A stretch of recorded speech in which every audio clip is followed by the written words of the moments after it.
Hey guys, how are you guys doing? Just want to do a little video on an issue that I had on my car a couple of days ago. So basically, it was happened like at the end of the day. Pretty much, I was using my car the whole entire day, went shopping, etc., etc. Went to the Home Depot, parked it there, went in, grabbed some stuff, came out, got into my car, tried to start it, and did not start. It didn't crank. And I was very surprised at that because, let me see. I don't know whether I was surprised at that or not because I did change up the battery about a month and a half ago. So I was a little bit surprised that happened because I had that issue happen, about a month ago when I had to go out and change up the battery. Pretty much the same situation, kind of, but kind of not. So basically, everything worked, kind of like the same situation as a month ago. Everything worked in the car. Blower motor worked, the heater worked, the dash lights came on, remote worked, everything worked. All right, and it wouldn't crank at all. I tried to crank it a couple of times. It would not crank at all. Just heard a click every single time I try to, start it. I just heard a click every single time. So had me scratching my head a little bit, and I thought that battery situation was fixed for a long while, years, because a new battery should last you about 4 to 5 years.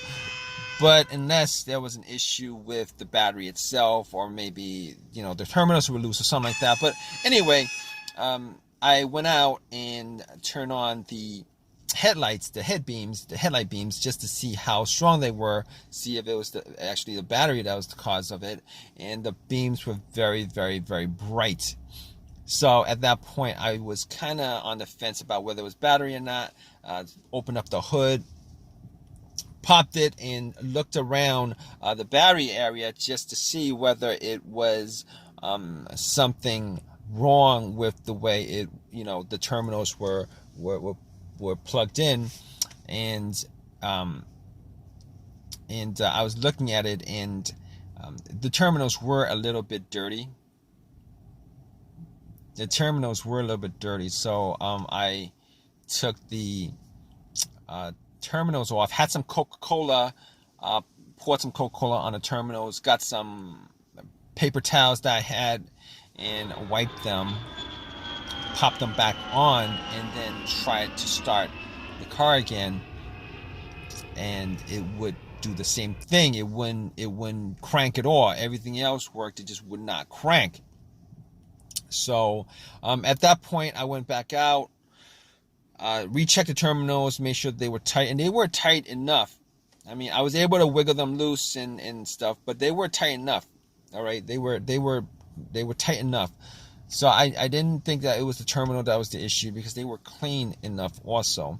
And at that point, I was like, maybe I should look at the negative terminal just to see whether the ground was connected to the frame of the car, whether there was any kind of rust or any kind of corrosion there.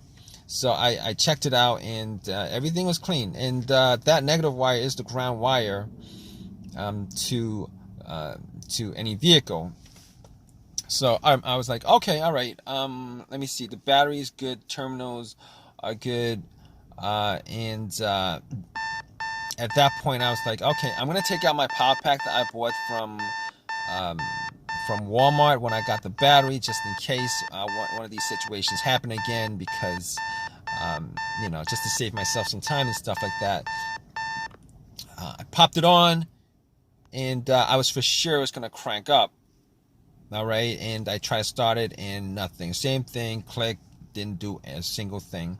So at that point, I was able to rule out the battery altogether, and I was able to rule out the alternator being the cause of the problem.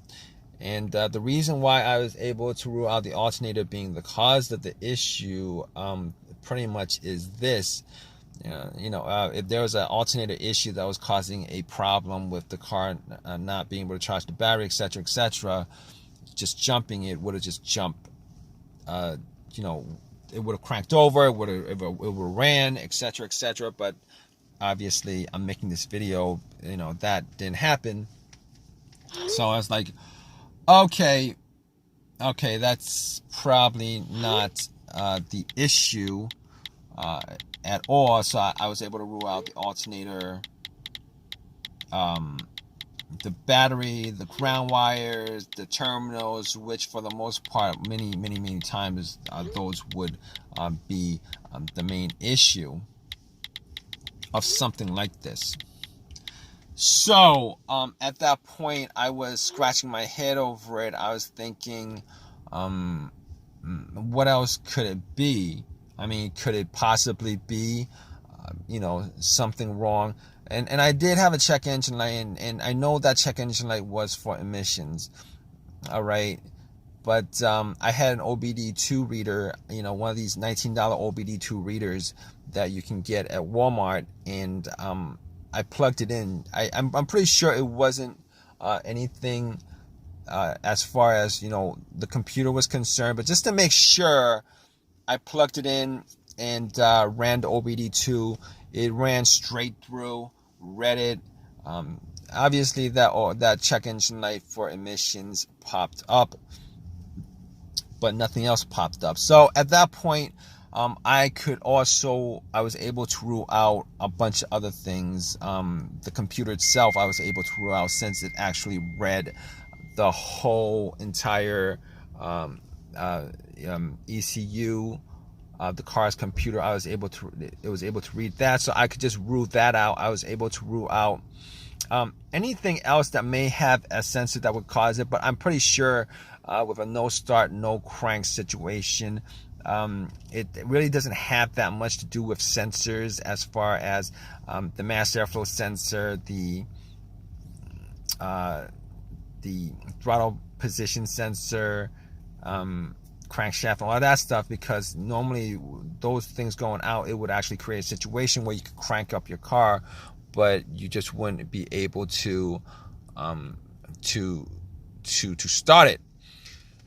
So anyway, at that point, I was left with a couple of things. I was left with a couple of things that I could try to figure out whether, you know, whether I could fix it or not. And a couple of those things would be the fuses and the relays. Now, I opened up the fuse box and, you know, checked out the fuses just to make sure that there weren't any kind of brownish tint to any of the fuses, just to give an indication that fuse was blown.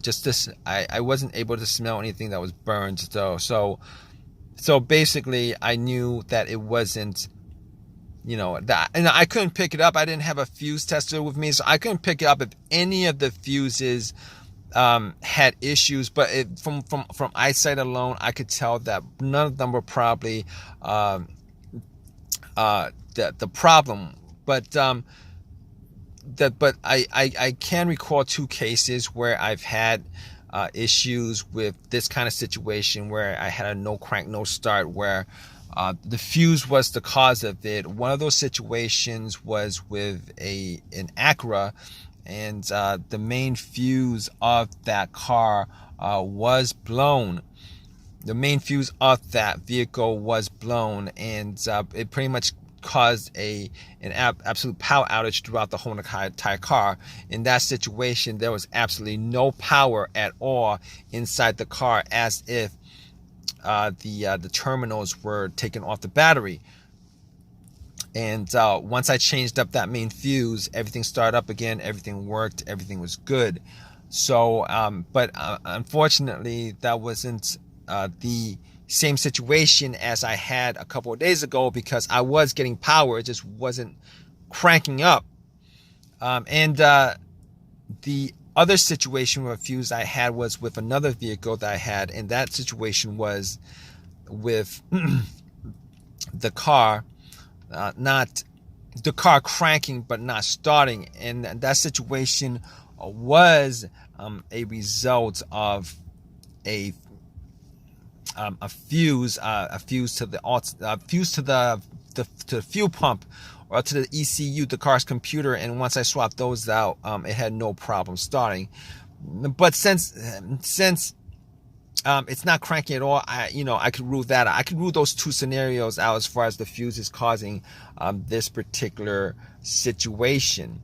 So now that I couldn't rule out the fuses 100% at that point, but since I didn't have a fuse tester with me going through those two scenarios, I was gonna rule those out. I was actually looking for a quick fix. So here's the thing about it. All right. Now after that, there's only a couple of things that I could think of that could cause that situation, generally speaking. All right. The starter or the relays.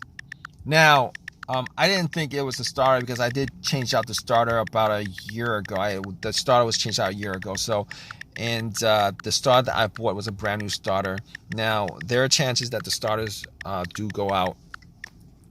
But in this situation, I was thinking rebuilt starters go out more than new starters. And the starter that I bought was an OEM starter.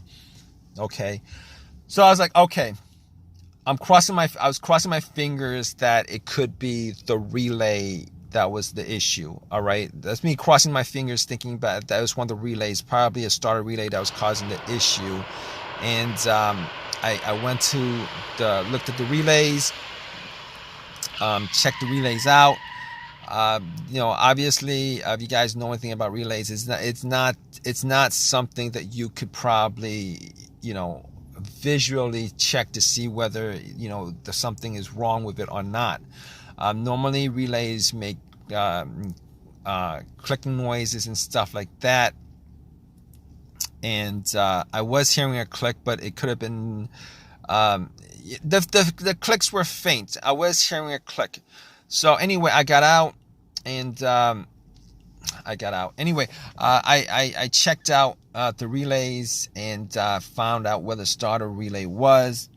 What I did was I took it out just to inspect it, just to see whether there's any kind of corrosions on the stems or not, and didn't see too much corrosion on the stems. Now, normally, what this situation would entail, as far as me testing it was concerned, was if there was somebody else who could listen to the relay clicking when I'm in the car and stuff like that, I could be able to tell 100%.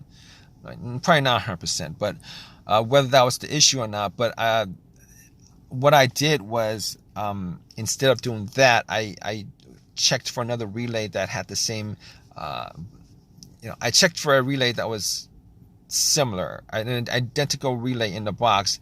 And what I did was, just to test it out, I took the relay out and then swapped it. I took the relay out and then swapped it. And once I swapped it, I tried to crank the car up, and bam, it actually cranked up. It cranked up. It started. So at that point, I knew that it was a malfunctioning relay.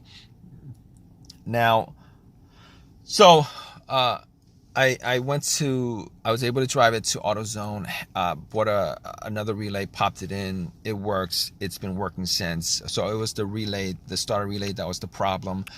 Just want to tell you guys that I did hear the click. I think the relay was malfunctioning. It was working. The relay was working, but it was malfunctioning. I think that was the main problem with the relay itself. The main problem with that issue was that it was working, but it was malfunctioning.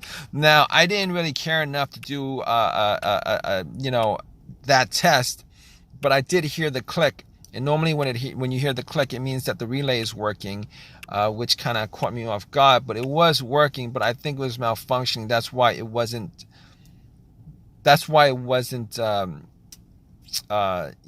starting the vehicle, starting the car.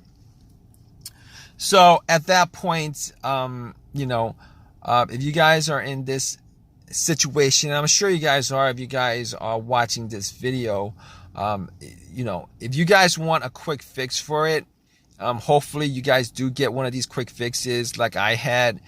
Pretty much what you guys could do is go down the list of stuff that I eliminated, as far as everything I eliminated before getting to what the main problem was.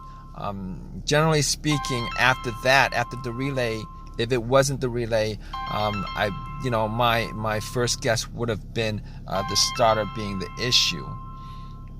But regardless, I just want to thank you guys for watching this video.